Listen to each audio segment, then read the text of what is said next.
The Satoshi Nakamoto Mystery: How One Ghost Created a $1 Trillion Revolution. In 2008, as the global financial system crumbled, a ghost published a 9-page document online. The author's name was Satoshi Nakamoto. The title: Bitcoin, a peer-to-peer electronic cash system. It was a blueprint for a revolution, one built not on protests or politics, but on pure mathematics and code. Satoshi's creation solved a problem that had plagued digital money for decades. How do you prevent someone from spending the same digital coin twice without a central authority like a bank? The answer was the blockchain, a public, decentralized ledger secured by a global network of computers and a clever incentive system called proof of work. On January 3, 2009, Satoshi mined the very first block of this new chain. Embedded within it was a purposeful message, a headline from that day's London Times reading, "Chancellor on brink of second bailout for banks." This wasn't a random timestamp. It was a declaration of war against the very financial system that had just failed the world. The motive was crystal clear from the start. Satoshi was a creature of the Cypherpunk movement, a group of activists and cryptographers who believed privacy and freedom could be won through code, not governments.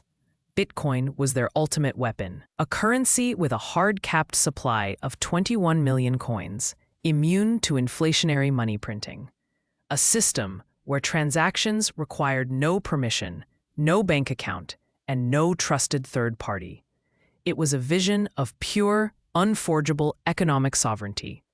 For the next 2 years, Satoshi was an active, if shadowy, project leader. They emailed with early developers, posted on forums, and refined the software.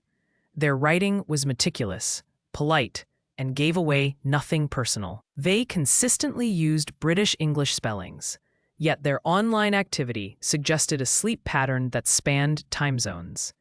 The most common refrain from Satoshi was that they were not in charge. "I am not the governor of Bitcoin," they wrote. The system was designed to be leaderless. And then, in 2011, as Bitcoin began to gain real traction and media attention, the ghost quietly departed. In a final email to a core developer, Satoshi wrote, "I've moved on to other things. Bitcoin is in good hands." They vanished, leaving behind the running network and an estimated 1 million Bitcoin they had mined in the early days, a fortune they have never touched. Why disappear? The reasons are woven into Bitcoin's very design. First, true decentralization can't have a founder king. Satoshi's absence was the ultimate stress test. Second, as Bitcoin grew, the legal and political target on its creator's back would have grown enormous. And finally, it was the ultimate commitment to the cypherpunk ideal: privacy. Satoshi practiced what they preached. The mystery of their true identity has spawned endless speculation. Was it the late cryptographer Hal Finney? The pioneering Nick Szabo? A government agency? A team? Every theory hits a wall, and perhaps that's the point.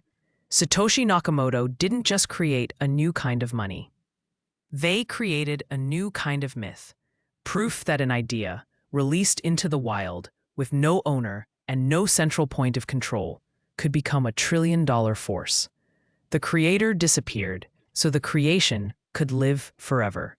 And in that silence, the code continues to speak.